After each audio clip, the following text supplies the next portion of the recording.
Welcome back to Gettin Nerdy MTG, everybody. Today, Opossum's got a how-to video for you.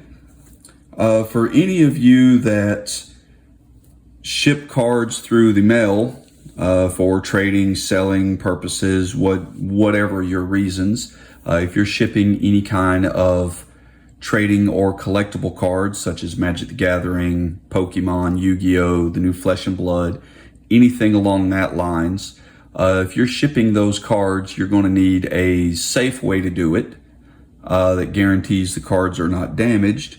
You're also going to want a process that's as streamlined and efficient and cost-effective as possible.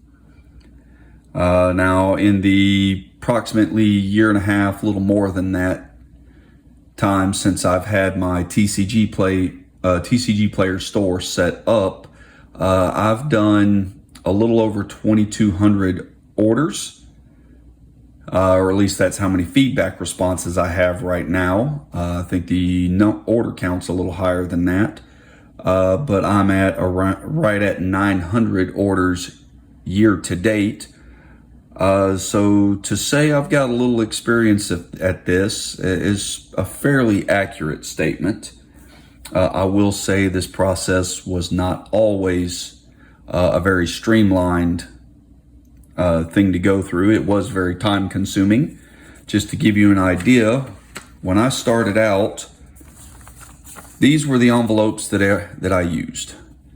The rest of a lot of the rest of the process is still the same, but every order got just a regular envelope, hand addressed, hand returned address, and you can imagine that ate up a lot of time. Over the, like I said, year and a half or so, I found some ways to make this a much quicker process. So that process is what I'm going to be sharing with you today. Now, every order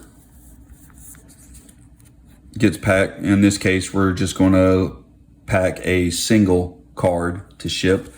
Every order goes into a penny sleeve first, or also known as a soft sleeve. In this case, I'm using sleeves from a company called Collectible Supplies. The main reason I found these is I stumbled across them on the internet. I started using this company because Ultra Pro, which everybody knows, some of you may even be using, it's nothing against their product by any means, but Ultra Pro was becoming increasingly harder and more expensive to get. I was looking at ways to cut costs. I found them. Buying in bulk is definitely your friend. So when I buy these, I actually buy a 100-pack, I believe it's a 100-pack case. It works out to 10,000 sleeves. So I buy a case of penny sleeves and I'm set for a while. Like I said, every order goes into a penny sleeve first. Always go in upside down. We'll see why in just a minute. But from there, you're going to go into a top loader. For 1 to 3 cards, I use a standard top loader. This is that same Ultra Pro brand, Collectible Supplies brand. I also buy these by the case just to make it more cost efficient. I get 1,000 of these in a box. This is the standard. Standard is, I want to say 35 PT. That goes by the thickness. So we have a standard top loader sleeve. And to give you an idea of that thickness, this one is a thicker top loader. This, I want to say, is the 75, maybe a 79 PT. I don't know if you can see the difference in thickness there. Basically, the standard, I can fit up to 3 cards. You can fit more if you really work at it, but I can fit up to 3 very safely, not having to worry about damaging them. The 79, I can go 6 or 7 Sometimes if some of those are foils, or if multiple of them are foils, that can change that a little bit, but 6 or 7 can go in the 79 pretty easily.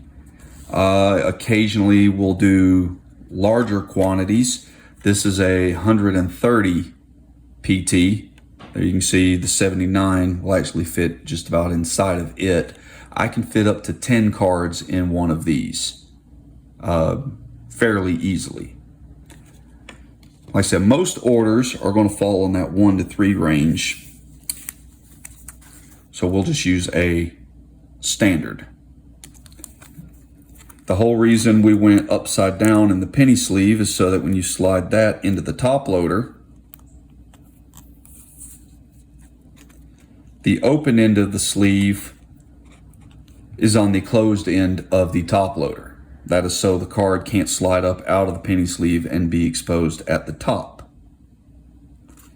A little simple step that I think adds a lot in security is I have these little strips of paper. Like I said, very, very simple idea, but I don't want to put tape across this opening. Yes, there's a penny sleeve there, but that is still tape that could come in contact with what is in the top loader. So instead, I'll just do a small strip of paper, tape down on each side.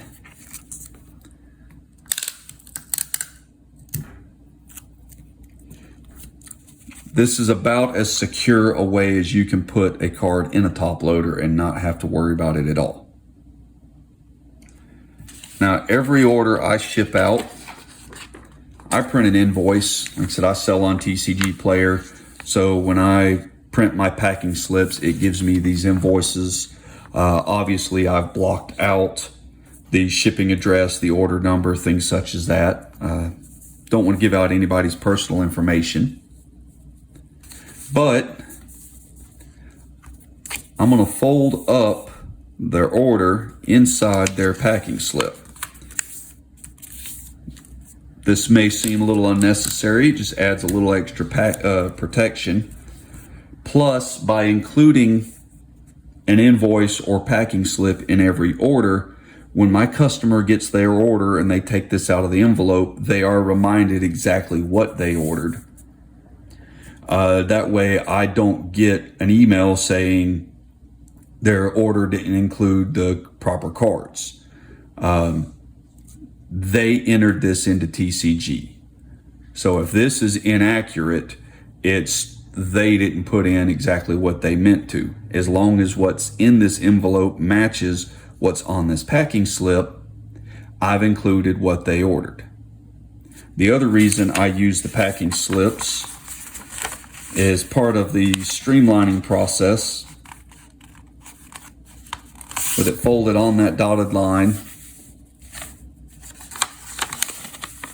the dotted line here, folded in such a way that whereas I said before I used the regular envelopes that I had to hand address, now we've gone to a windowed envelope. By folding the invoice in that specific way, as petty or as OCD or whatever as it may seem, the address is now shown in the envelope. I don't have to worry about incorrectly addressing an envelope because, again, I didn't enter this address into the system. The customer did it. The other thing I started doing, just because even return addressing envelopes can be very time consuming, I bought I don't know if you can actually see that, but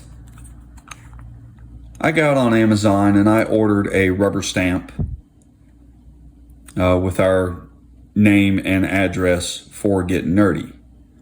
This is much quicker. I can run through a stack of envelopes, stamping an address much quicker than I can sit down and write out return addresses.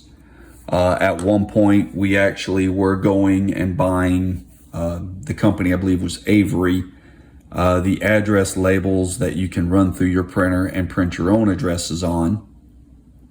That wasn't very time consuming, but those address labels, to buy them, and then the printer ink used to print your address on them, it adds up in cost.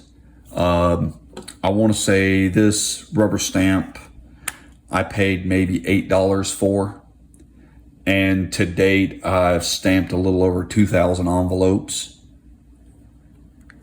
and it's still going strong. As you can see, I got a little crooked, little uneven when I stamped this one, but there's still plenty of ink in it even after doing 2,000 plus envelopes. But once we've put this order in its envelope, obviously we seal it up. A little something I usually do is this envelope, once sealed, the corners stick up a little bit. So I'll actually put a small piece of tape on each corner just to further secure it. Now, for orders in a regular top loader that are less than $20, I just use standard forever stamps.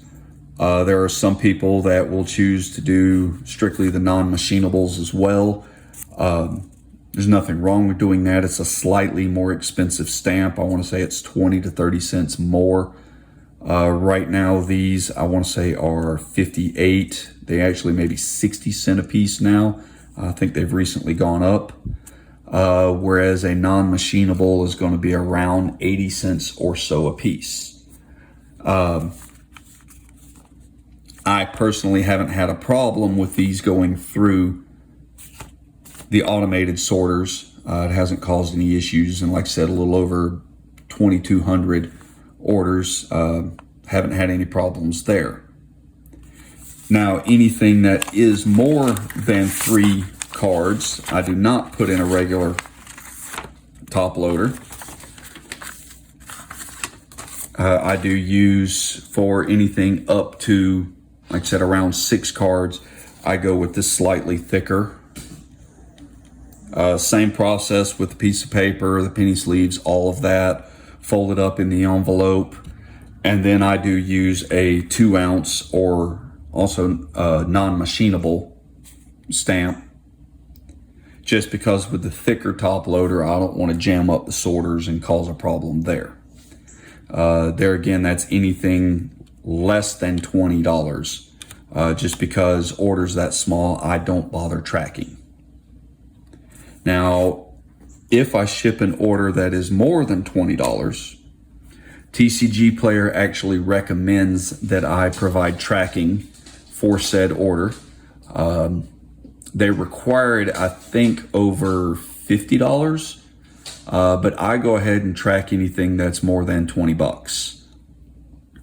If you are going to be doing that, here again, buying in bulk, setting things up in bulk is very much your friend. I personally, Ox says hello, by the way. I don't think y'all have heard him barking much lately, but in any case, I actually use a service online. The service that I use is called pirateshipping.com. To give you an idea, on an average order that I ship providing with tracking, I'm saving an average of $1 per order. That may not seem like a lot, but there have been months that I've shipped and tracked 50 orders in a given month. But any orders that are tracked, instead of the regular windowed envelope that I use for smaller, less expensive orders, any orders that are tracked, I go ahead and do in a bubble mailer. There again, you can go to Walmart, Staples. You can even get these from the post office if you like. But buying in smaller quantities, you're going to pay more per envelope. So I got on Amazon. I bought a larger lot of these. This is the 000 size. Inside dimensions is a 4x7. Works very well for shipping cards. When I say larger quantities of these, I think the last time I bought these, I got 100 of them. If you're going to be doing even more orders, you can ship larger, you can buy larger quantities, obviously. Same process as everything else. Card into the penny sleeve, into the top loader. I don't include the piece of paper in this case because I fold the paper a little bit differently. I still include the packing list because I still want the customer to have a reminder of exactly what they ordered. I'm still going to fold the cart order up in said packing list.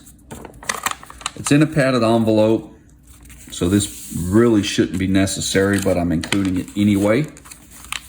So might as well use that to provide a little bit extra protection. By folding the order this way, it's the size of the top loader and thus keeping the card in the top loader. Drop that into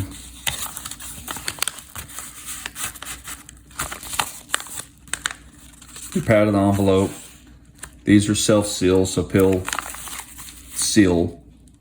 Now, given that I am using pirate shipping to provide my tracking, that service allows me to print the packing slips from home. I don't have to go to the post office and pay them. Instead, I pay through pirate shipping. Like I said, I get a cheaper rate. I also print that label at home. It takes a little of the extra work off. I can do everything from the house and just drop it off. But by printing it at home, there again, you can do the Avery labels that I mentioned earlier. I started out doing that. It's a pain in the butt, but it works. You can also print it on regular paper, cut that label out, and then tape it to your envelope. In an effort to streamline this process as much as I could, I actually got on Amazon again. I bought just your basic thermal printer. It prints the self-adhesive shipping labels. In the case of the printer I'm using, I'm doing a 4x6. So once I print that label, I just place it on the envelope here, and that gives a little extra protection to help keep it sealed. As of yet, I haven't been shipping any orders that won't fit in just a regular padded envelope. I don't really do a lot of bulk, but you can ship any size package through pirate shipping. You basically input, it's a really simple service to use. You set your account up. You do not have to maintain a balance on the account if you choose not to.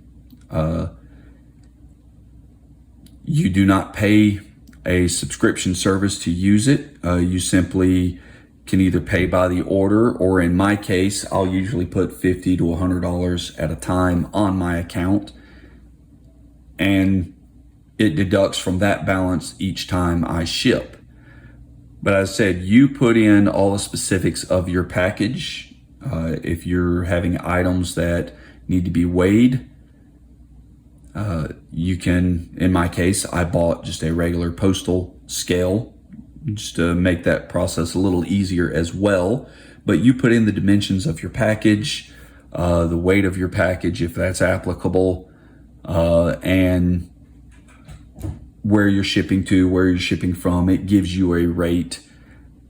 Print your label, adhere to your envelope, and drop it off in your local post office. I don't personally put these in my mailbox. To put it bluntly, my mail carrier's not hugely reliable. So I drive it to the post office. It just gives me a little more peace of mind. So I realize this is not a video that's going to be hugely helpful or interesting to a lot of you, but for those that do ship cards, I hope you did find it somewhat useful. Which case, that's it for today. A little shorter video, but same stuff as always. regular YouTube stuff. Like, share, comment, and we will talk to you next time. Have a good day.